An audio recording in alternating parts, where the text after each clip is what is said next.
Hi, Robert Wareham at the Law Center again, discussing House Bill 19-1177 and the impact it's going to have.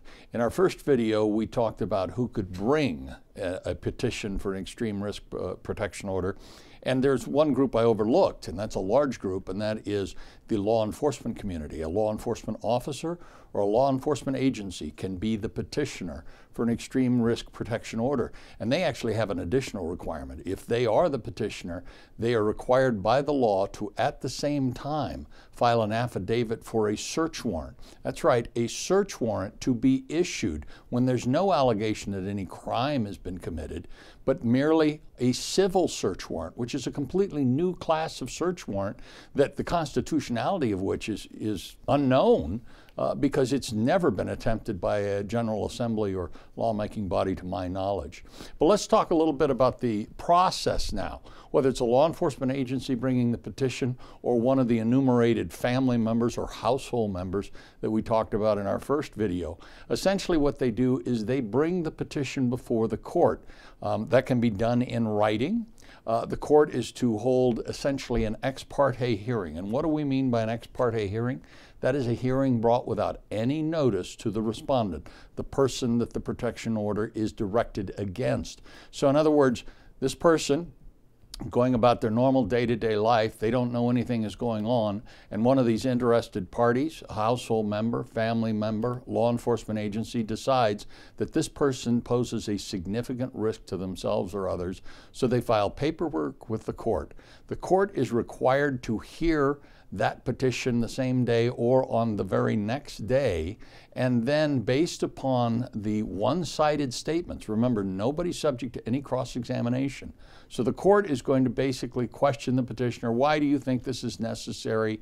What are we going to do here? And then the process would be, if the court finds that that significant risk does in fact exist, the court will then issue the extreme risk protection order, and the extreme risk protection order will have to be served by the law enforcement agency responsible for the location where the respondent lives. So if somebody lives in the city and county of Denver, presumably it would be served by the Denver Police Department. If they live in unincorporated Douglas County, presumably the extreme risk protection order would be served by the Douglas County Sheriff's Office.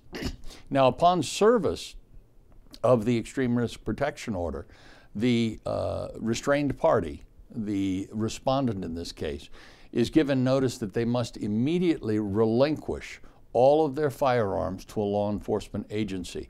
They're presented an option at the same time where they can choose to sell the firearms or transfer them to a federally licensed firearms licensee for the purpose of storing those firearms. But again, that would be at their expense, and of course if they sold them, they would be entitled to the money.